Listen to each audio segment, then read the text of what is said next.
following program is brought to you by friends and partners of End Time Headlines. It's Friday, July the 28th. We welcome you to tonight's Viewpoint segment. This is End Time Headlines. I'm your host, Ricky Scabrell, the founder, the pastor, and the voice of End Time Headlines. And we want to welcome all of our viewers, our regulars, and if you're new to the broadcast, let us know in the comment section below on whatever platform you may be watching that you are new and where you guys are joining us from. So tonight, we're going to do a kind of a second part. We're going to kind of build further into on Wednesday segment. So I want to encourage you, if you did not watch our Wednesday night broadcast or listen to it, I want to encourage you to go back and listen to it. It was called How Much More Proof Do You Need? And this was our Wednesday night broadcast. And we talk about how the infrastructure, the blueprint of the beast system, the system of buying, selling, and trading, all that system, the blueprints of this system is being formed right before our eyes. So that's what we talked about Wednesday night. So tonight, we're just going to kind of just continue from that. We have more information we want to share with you that's come out over the past 48 hours. And we really want to dig into that. So buckle up. We're going to take you on a ride. So it's no secret now, if you are keeping up with our broadcast, you are a regular viewer of End Time Headlines, you can clearly see that all the framework is all being completed. The implementation of the Fed now, this framework for ending financial freedom, and some analysts say not only will it end financial freedom, but privacy as we know it will be obsolete. The World Health Organization has formed their pandemic treaty, which if all allies or all parties, I should say, sign this, it will put in place this continual framework for a global health mandate. And then, of course, we have Europe now that's rolling out this Digital Service Act that's already, they're trying to enforce this. This also will put the framework, for intense control of online speech. Next month, Europe's Digital Services Act, this is the DSA, will be coming online in the month of August. The DSA aims to curtail illegal online activity and restrict targeted advertising. The largest companies, those with over 45 million European users, will face fines up to 6% of their annual turnover if they fail to comply with the new rules. So how are they going to enforce this? They will have to be transparent about how they moderate content, advertise, and use algorithmic processes. Hosting services and domain registrars are now responsible for reporting criminal offenses to authorities and cooperating with national law enforcement. And by the way, this is, I want to give credit to, this is a source. I'm reading this from The Organic Prepper. Again, The Organic Prepper. In this report, she details how, and she did a lot of research on this, the DSA also contains provisions for combating disinformation, which means that it can be used to police online speech. Now, we talked about that. The United Nations is on board with this completely as well. Now, France has already made threats to Twitter that they will boot Twitter. Why? Because under Elon Musk, he's refusing to comply with this because a voluntary agreement had to be put into place between big tech and European commissions to help the largest tech companies comply with the Digital Services Act's new obligations. Now, because of Twitter's withdrawal from this or not complying with this, France's digital minister publicly stated, quote, Twitter, if it repeatedly does not follow our rules, will be banned from the European Union. And he went on and even posted on Twitter. Again, this is the digital minister of France said, quote, fighting disinformation will be legal. Now, if you don't think, in case you didn't know, the European Union has already shut down large media outlets just through court orders. Now, again, and you say, well, we're in the United States, Brother Ricky. I don't know why you're telling us about Europe, because again, if you think what's going on over there and these rules and these regulations if you think just because it's there and it's overseas, if you think it's not coming here, again, wake up. The desire to centralize power has been around longer than the World Economic Forum. In fact, here's another story. This is from the Daily Mail. Look at this headline, quote, National Digital Identification, how the government plans to keep track of every citizen with a universal ID, linking everything from Medicare to your driver's license. We talked about that on Wednesday's program because I told you that eventually when we get to Revelation 13, there has to be some type of system in place that will involve putting something in your right hand or in your forehead that will be able to contain all your information, including healthcare, driver's license, and your banking account. So again, this article is specifically targeted to Australians. So if you're joining us from Australia, you may or may not already know about this, but nevertheless, we want to share this information. Let me talk about this. Australians could soon be using a national digital ID that would hold all of your information, acting as Medicare card, driver's license, passport, and holding Centrelink details. So look at that. A national digital identification that will be given to citizens that will be able to contain your medical information, your driver's license, your passport, and your details. A universal ID was first planned by the coalition and has now been taken up by the Albanese government. Finance Minister Katie Gallagher said the idea, which would allowing licenses and other forms to be verified online by external organizations, could be rolled out within a year. So 2024. Guys, there's a lot of stuff in the works for 2024. I'm just saying, if you've been keeping up with stuff, you'll know that. There's already been backlash towards this proposed ID. But on Wednesday, Ms. Gallagher told the Australian Financial Review's Government Services Summit that the program should be up and running by next year. Isn't that great? Sarcasm there, by the way. Look at this picture. This is what we're going to get used to seeing right here. A universal ID, again, right here pictured. If you're listening by Apple or by Spotify, we're looking at a mock illustration here of what an example of what this could look like.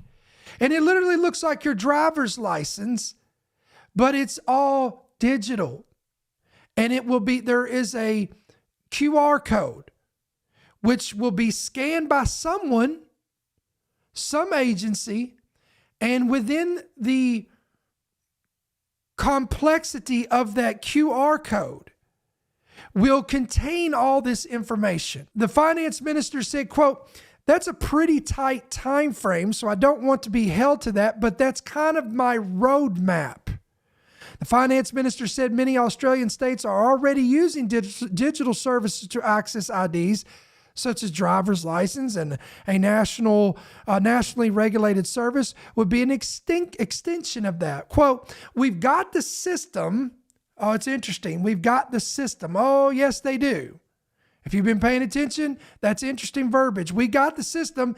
It's just not regulated and not in a shape, I think, that will allow us to drive it forward and give the interoperability and the economy-wide benefits that come from having a national system. But we are committed to it. Ms. Gallagher went on to say that the service would not be a new card or number, but ID forms will be compiled into one system in an easy, secure, voluntary, and efficient way. Let me say that again, because this will definitely make you sleep better at night, because this will be one system. It will be easy, secure, voluntary, and efficient all the way through. Existing state and territory apps would all work together with the new plan. Now, it's interesting when you read on in this article, It said that, quote, the plan is also likely to be controversial given that it is coming after several major cyber attacks in Australia in the past 18 months. But here's what's interesting. When I'm going to pull this up so you can see what I'm looking at here. Look what it says here. We've seen this particularly coming out of theories, conspiracy theories about what the government's trying to do. Wow. But she wants to assure Australians that they will have control of their information. Sure. Because after all, guys, it's about, quote, securing your information and protecting your information and ensuring that you know when that information is shared, it's done under a, quote, regulated system. In the United Kingdom, last February, according to this report, former Prime Minister Tony Blair was accused of pushing a, quote, creepy plan for every Briton to be issued with a digital ID as part of a, quote, reshaping of the state around technology. Former Conservative Party Chairman Jake Berry branded the proposal as a creepy state plan to track you from the cradle to the grave. That's interesting. Even more scary, here is a poll. There was a poll that was given there in the UK, whereas in more than half of the Britons, 54%, would absolutely support the introduction of a system of national ID cards in the United Kingdom. But over here in the States, and the American Civil Liberties Union published an article headline, quote, digital IDs might sound like a good idea, but they could be a privacy nightmare. Now we've got an interesting video clip I want you to watch. So we'll watch this together. This all ties in with this. Let's check this out, and we'll probably stop it, insert some commentary here and there, but let's just check this out. Online. A federated digital ID ecosystem developed in collaboration with Canada's best and brightest talent from our banks, telecommunication companies, law enforcement, and government. It would have the power and security to store every Canadian's electronic identity and attributes. And it would unlock countless opportunities for Canadians to verify who they are safely, quickly, and securely, while only revealing the information necessary for each transaction. A fast, easy, and secure way to bank, sign up for... Here we go again. Remember, I've told you this. These are the selling points. This is to get everybody on board. This is the bait and hook. This is the carrot on the end of the stick to get everybody to sign up for this. Again, what did we talk about? There's the security and the convenience. This is how they're selling this to the masses. For government services, renew driver's licenses or health cards, shop, travel, and more. Canada's banks are perfectly situated to help lead the creation of a federated digital ID system between government and the private sector. The World Economic Forum agrees that banks and financial institutions should lead the path forward for digital ID. Yeah, trust the World Economic Forum and banks, says this guy. They're the right people to help keep our data safe and secure.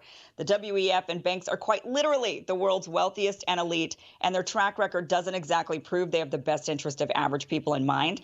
Now, look, digitizing certain information is without a doubt convenient. I love being able to leave my house without my purse, knowing my credit cards are stored on my phone for unexpected trips to 7-Eleven. And I'm sure there are a number of benefits from moving to digital identification that the ominous they, will use to sell us on. And let's start there with the ominous they. It's glad to see other people awake and not woke. Why are they actively pushing for this concept of a digital society? Right. Usually advancements in technology happen naturally. As more and more people adopt the new thing, the old thing becomes a relic. For example, neither the government nor banks nor elite came out advocating for me to switch from cassette tapes to CDs and then on to MP3s. True. None of the elites have told me I must use my Apple Wallet rather than carry around my plastic cards. People either adopt the new advancement or they don't. No one is being forced into it. Some people can still carry around cash and they won't even use plastic, let alone Apple Pay. But what's odd about digital identification system is that rather than just rolling them out and letting those who want to use them, it's being advocated for by bankers and elites and pushed for by the World Economic Forum. Listen to that right there. That is a truth bomb. Boom. Right there. That's exactly what we've been saying. Not as a choice, but as a requirement. They're hoping governments adopt a federated digital identification system rather than private companies offering it as a convenience. And this is leaving a lot of people feeling very uneasy about the move. Okay, so there's the obvious benefits of digitizing your birth certificate, social security card, bank cards, and other important documents. If there's ever a fire or things get stolen, you have backups online. Most of us keep our money in the bank with some sort of benefits. If somebody were to break into my house, for example, they're not going to find my entire life savings laying around in my bedroom. And I'm sure there was some level of resistance back in the day when companies wanted to start cutting checks to their employees rather than paying them in cash. I'm sure there were plenty of people who were skeptical of it and didn't want to have to hand over their money to a bank. So I understand there's natural levels of resistance and even paranoia whenever there's some sort of change in the way we live our lives. But if my employees really wanted to be paid in cash, I suppose I could do it. No one's forcing me to cut checks or direct deposit. But when something's being federated, the choices begin to dwindle. As it is, currently about 1 billion people around the globe have no form of identification, no way to prove who they are. Their births are unrecorded. They were Listen to this real carefully. never registered with their government's vital records departments, if their government even had one at all. We get into enormous debates in this country about using IDs to vote. The reason being, many people are without official government IDs. Lots of people currently can't fly in a plane because they lack a quote-unquote real ID and have since lost their birth certificates or other forms of necessary ID to secure one. So a lot of people are already disenfranchised because they lack an official form of government identification. It isn't just about voting or traveling. It's about opening bank accounts, registering for social services, and renting an apartment. Of course, those who advocate for a digital identification system claim that the digital ID will solve many of these problems. If your vitals and attributes are on record, such as fingerprints or facial recognition, then the government will always know who you are and you'll never get lost in the system. Hello, Revelation 13, buying, selling, trading system, every person, great, small, rich, poor, free. I'm telling you guys, again, they're not going to tell you the biblical perspective of this, but we are. And it's all leading down the same road. They'll also always know where you are and what you buy and who you visit, and where you travel and which medicine you take and what you're allergic to. They might want to use digital identification before you can log on to the internet so they can know which websites you visit and social you post. And I'm sure this will all be done not only for convenience, but for safety, they'll say. And don't worry, I doubt anyone will hack your records and screw things up, like, for example, switch your allergies or your medications or make it look like you visited some nefarious website that inevitably lands you on a domestic terrorist watch list. I doubt the government will use this digital identification to prevent you from entering bars and restaurants, traveling, or getting a job for not complying with a mandate the government has issued. I'm sure the government won't want to use this federated digital identification system to implement a social credit system where the goodies in society get more than the baddies. Hello, Don't China. worry, these are all conspiracy theories. And we all know the conspiracy theorists have been completely wrong about absolutely everything during this pandemic. All right. So again, guys, do you see how this is all being the bait? It's being portrayed. It's being it's being packaged with a nice bow. So everybody needs to jump on board of this. In fact, I thought this was interesting. This is a picture. This was a tweet from Sam Altman. This was day 3 of the World Coin launch. Look at the lines stretched, lines around the world, with one person getting verified every 8 seconds. Think about that. Again, World Coin launch. These are the lemmings that are lining up. One person getting verified every 8 seconds. Well, Brother Ricky, WorldCoin can't be that bad, is it? No, it's worse. This is from blockworks.com. Let's read a little bit about this. WorldCoin, a new financial system connected to sensitive biometric information, mostly harvested from poor people, sounds like a terrible idea. Terrible doesn't even do it justice. WorldCoin will need to assemble a vast database of its iris data, but not everyone is eager to gaze into an orb. In the bootstrapping phase, at least, you had to pay people to scan their eyes, and so WorldCoin turned into the global south, home to the cheapest eyeballs, and played a dark game of what will people do for money. Incredibly, WorldCoin was unprepared for an obvious consequence of this rollout strategy, a black market for verified credentials. You can now seemingly buy a World ID for as little as $30. Anyone, then, with more than $30 on hand can command more than one digital identity, although WorldCoin is aware of this issue and has proposed solutions to resolve it. Connecting real people to digital identities is a thorny puzzle. WorldCoin does not fix this, and it's unlikely it ever can, since nothing in the design can stop professional Sybil attackers farming eyeballs on the ground level through nefarious means. This does not inspire trust in the system or its designers, and yet trust is what they demand.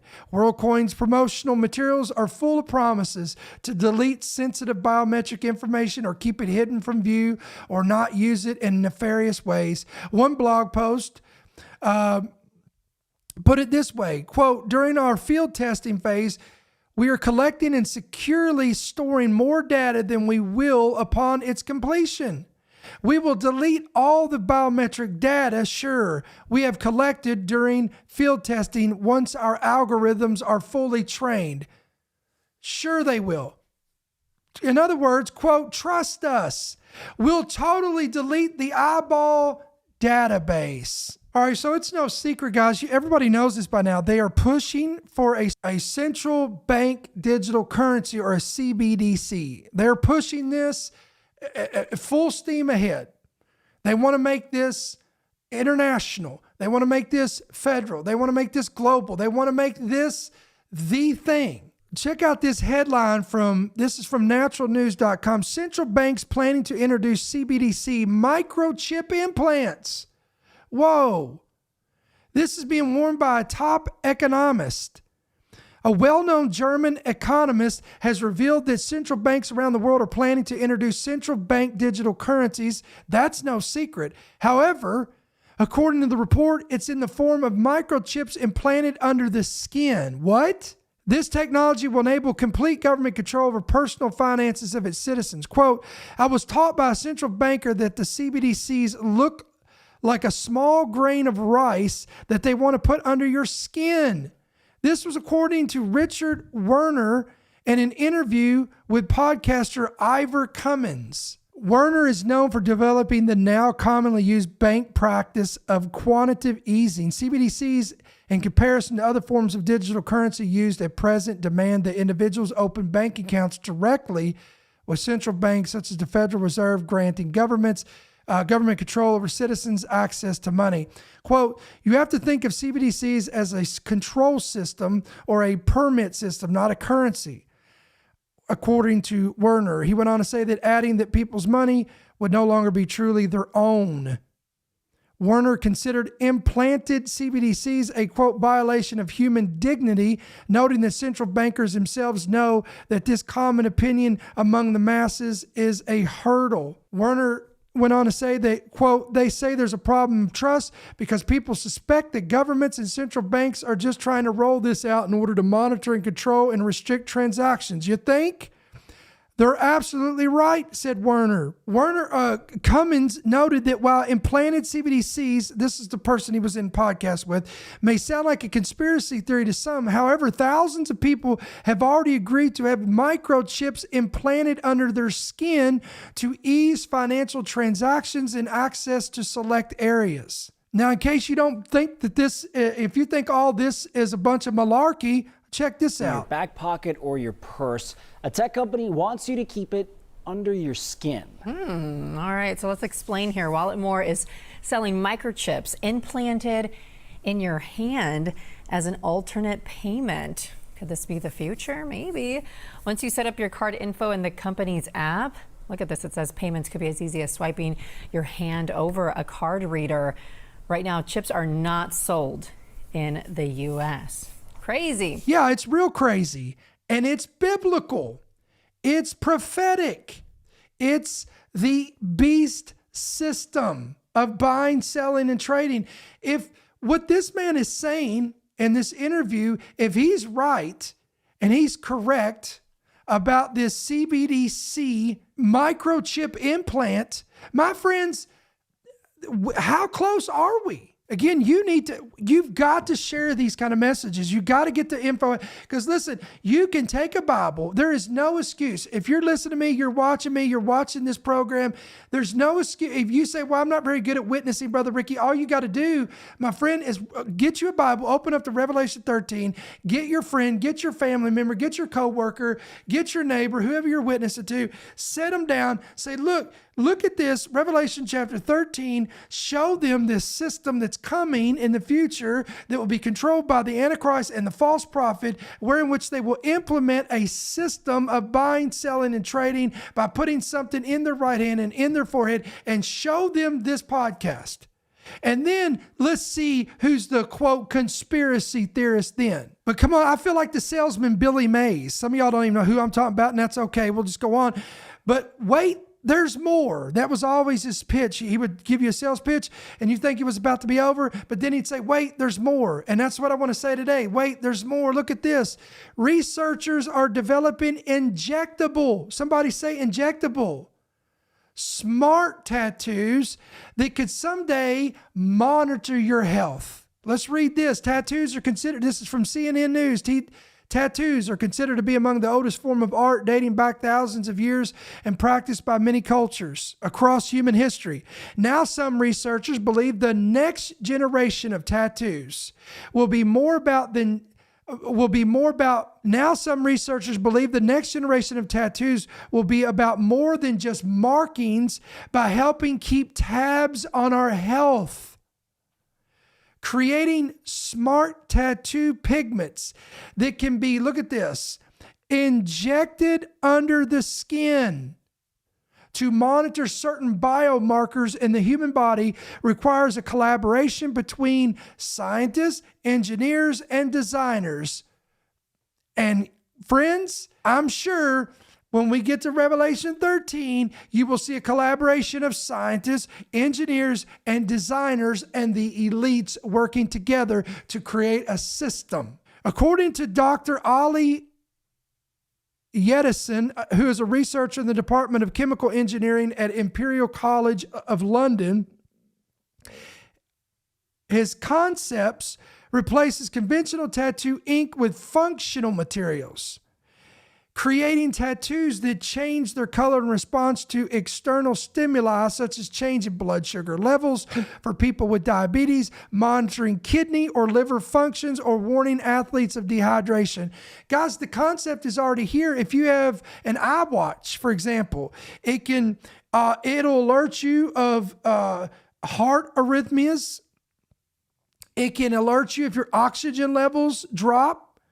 So all this is already being implemented, but this is, again, another layer of this. He went on to say that, quote, we hope that these innovative technologies will be a general platform in order to utilize diagnostic technologies, including a wide range of implantable and injectable sensors that can report and display the human condition in real time. Now, this is a picture of this. If you're watching this visually, here you see the digital tattoo on this man's forearm.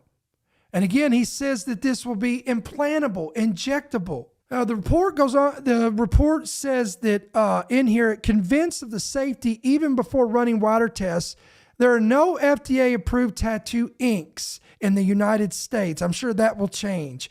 However, his team is using, quote, non-toxic medical grade materials that have a long history of biomedical use for the smart inks. Bruns gave himself several solar freckle tattoos, which lasted roughly 6 to 8 months before fading. Now, I have to be honest with you here. This part in Revelation 16, verses 2 and 11 has always intrigued me, because when you read this, it appears, and I put this up on your screen for you guys that are watching the visual of this.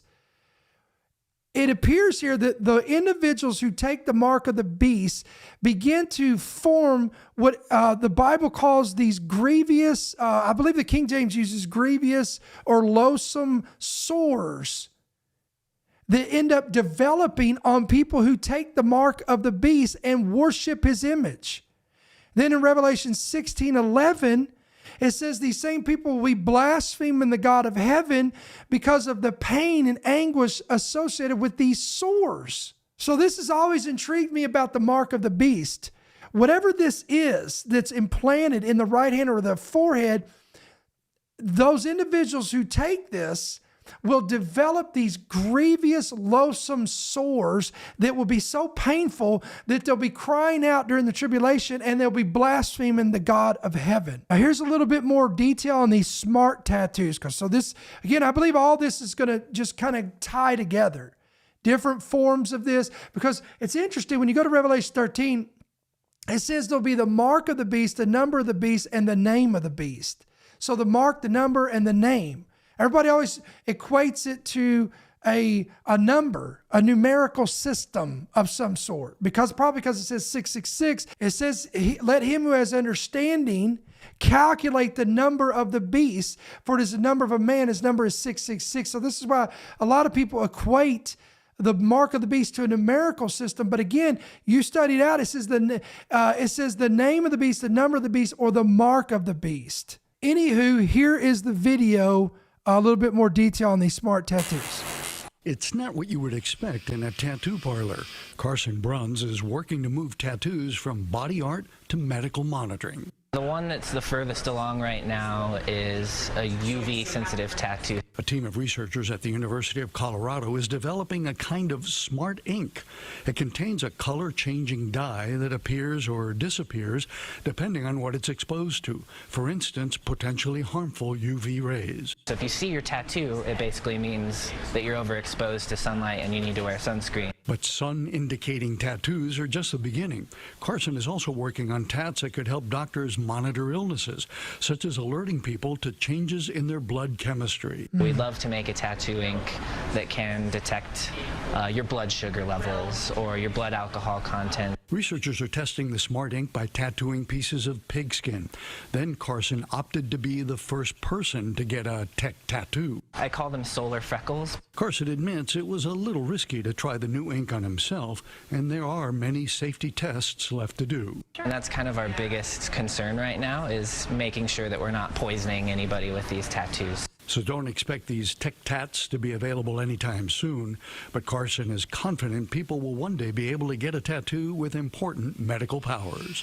They're going to enable people to be more healthy and more self-expressive. Now, most dermatologists. All right, moving along, since we're talking about implantable, injectable, look at this terrifying headline. This is from The Bite.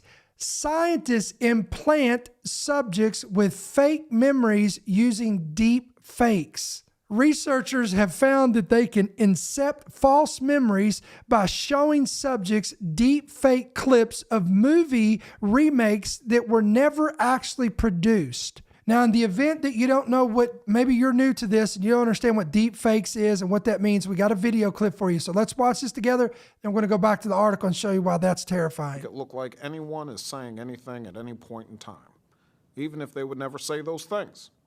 So, for instance, they could have me say things like, I don't know, Killmonger was right. So that may have looked and sounded like former President Barack Obama, but that was actually a fake video. It was voiced by actor and director Jordan Peele, and since that video was released in 2018, what's known as deepfake technology has only improved, making the spread of misinformation so much easier. This is a dangerous time. Moving forward, we need to be more vigilant with what we trust from the internet. That's a time when we need to rely on trusted news sources. Well, just last week, House Speaker Nancy Pelosi went viral after being targeted in a series of doctored videos. Each of the clips were slowed down to make the Congresswoman sound intoxicated. And now, as we get closer to the 2020 presidential elections, candidates and their teams are struggling to understand the best way to handle the threat of deep fakes. Obviously, this is almost 4 years old, but we just want to give you the understanding of what we're talking about here. So joining me now, CNET senior producer Dan Patterson. Okay, so we get it. We know deep fakes are these kind of phony videos. First off, if you're on the net, which all of us are, how do you tell the difference, and who's putting these out there? Rena, this morning I spoke with an expert in artificial intelligence and asked this same question, thinking the scientists will have the answers. There are no answers right now. What we are That's comforting to know, right? seeing is the proliferation of technology that was just a few years ago incredibly expensive and processor expensive. By that I mean it's not just expensive to buy or own the chips, it means it takes a lot of time and energy for those chips to do their work. Now you can do the same thing with a regular MacBook. So this technology is spreading so quickly and is in the hands of so many different actors that it's hard to tell the difference between a quality deepfake, a bad deepfake, and the real deal. All right, so that's the technology. Again, 4 years ago, it was just out of the gate. Now it's fully out there. We're seeing it all over the place. Look at this article. Let me go back to this. As detailed in a recent paper published in the journal PLOS1, deep fake clips of made-up movies were convincing enough to trick participants into believing they were real. Now, why are we talking about this? I'm going to explain in a minute. Some went as far as to rank the fake movies, which included purported remakes of real movies like Will Smith starring in rebooted The Matrix, to be better than the originals. But the study did have an important caveat. However, deepfakes were no more effective than simple text descriptions at distorting memory. The paper reads suggesting that deepfakes aren't entirely necessary to trick somebody into accepting a false memory. Quote, we shouldn't jump to predictions of dystopian futures based on our fears around emerging technologies, according to lead study author Gillian Murphy, a misinformation researcher at University College Cork in Ireland. Didn't even know there was such a thing. According to him, quote, yes, there are very real harms posed by deepfakes, but we should always gather evidence for those harms in the first instance before rushing to solve problems we've just assumed might exist. According to this report, the researchers show clips of deepfake videos to 436 participants. An average of 49% of those participating in this were fooled by the deepfake videos, and a full 41% of the group claimed that the Captain Marvel remake was even better than the original. It's interesting, at the very end of this article, it says, quote, generative AI is only going to get more convincing as time goes on, meaning that we need to stay vigilant before the tech has a chance to rewrite the past. Did you hear that? Let me say that again. We need to stay vigilant before the tech has the chance to rewrite the past. Guys, they're already rewriting the past. You don't think they're rewriting the past in your children's history books? You don't think, what do you think the woke culture's doing? Everything, listen, they have gotten their hands in everything from movies to novels to children's stories, everything. And they're rewriting history. They're eliminating history. They're destroying history. They're blotting it out. So you don't think that a nefarious agency, leader, government could take this kind of technology in their hands and use it to their advantage? I'm telling you, friend, listen to me. I'm going to go back to Wednesday's podcast. How much more proof do you need? Everything, the tools, the blueprint, the foundation, the framework is all in place to bring about the fulfillment of what we read about in John's writing of the book of Revelation and the beast system that is rising and will be here in the future. Listen, if you're not, I'm telling you, if you're not awake, you need to get awake. I pray for you today that the eyes of your understanding would be open and that the veil would be lifted today. Listen, if you're watching me, you're listening to me today, and you don't have a relationship with Jesus Christ, I ask you to do what the Bible says: repent. Repent of your sins and ask Jesus Christ to come and wash you by his blood. And the Bible says if you will confess with your mouth and believe in your heart that Jesus Christ died and rose again, you shall be saved. If you're backslid, get off the fence, stop being lukewarm, and get back on fire for God, because the days are dwindling down. The grains of sand are coming through the hourglass. Time is running out. We are at the last seconds of the midnight hour. The Lord Jesus Christ is about to split the eastern sky, and we don't want to be playing games when the Lord returns. Listen, endtimeheadlines.org, endtimeheadlines.com. If you've not downloaded our free app, please do it today. It's available on Apple. It's available on Android.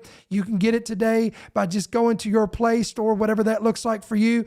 Type it in End Time Headlines, download the app, hit yes to push notifications, and you're going to be ready to go with every headline, every podcast, every viewpoint segment, devotional, everything that we do. You'll be notified of it as well. So again, hit that like button, hit that share button, hit that push notification, or the bell for the notifications, so you can be notified of every time we go live and we do these broadcasts as well. Of course, we'd love for you to hit that like button, because this is what pushes our content out when you share it and like the broadcast. If you'd like to become a monthly partner of our ministry, it blesses you, informs you, equips you, edifies you on a week-to-week basis. Guys, we went all week we went 5 full days this week and have probably overloaded you with information and revelation. If you are thankful for this, you're blessed by this, we want to give you the opportunity to give back, to sow back. And we would love for you to become a monthly partner. Pray about that. Ask the Lord what he would have you to do. You can do that 2 different ways. The easiest way is to give through the app, and that's on the left of your screen if you're watching this. If you're listening by Apple or by Spotify, download the app, or you can go to visit endtimeheadlines.org, endtimeheadlines.com, and you're going to see a place right there where it says donate or support the ministry. Click on that link. Go down, and it's going to take you to plays electronically where you can give according to whatever the Lord purposes in your heart. Also, if you wish to give by check or money order, you can make it out to right there on your screen at End Time Headlines, P.O. Box 1391. That's Monroe, Georgia 30655. Guys, I want to give you a quick update for you guys that have been praying for me, for my health. I'm not out of the woods yet, but I feel a lot better. I have drastically changed my diet for the better. You can probably tell I've lost weight, which again, I needed to, so I feel good. I feel a lot better. The symptoms that I have are not throughout the whole day, so it's getting gradually better and better. So I thank the Lord for that. I thank your prayers. And again, a shout out to all of our partners and supporters of our ministry. You guys that send us cards, emails, letters, notes in the mail, all that stuff, messages. We read every one of them. We're so grateful for you guys all across America and even outside the United States. We see every one of them. We love you guys. We cherish your friendship, your prayers, and your partnership for our ministry. If it wasn't for you guys, we would not be able to do what we do every single week here on End Time Headlines. So again, great big shout out to you guys. Love you guys very much. Thank you so much for your prayers and your support. We'll continue to keep you updated as the Lord blesses us and continue uses this ministry. So we're going to sign off for this week, guys. We are going to be out. Tomorrow's the 29th, the 30th, I believe. We'll be back here on Monday. What is that? The 31st, I believe. We'll be back here on Monday evening, 7 p.m. Central, 8 p.m. Eastern, right here on Rumble, YouTube, Facebook Live, and all the platforms that you can follow us on. So until then, may the Lord bless you, may He keep you, may His countenance shine upon you. We'll see you Monday night. Thank you for listening to the End Time Headlines podcast. We pray that you've been blessed and equipped by today's message. For more information about how you can help partner with our ministry, please visit endtimeheadlines.org.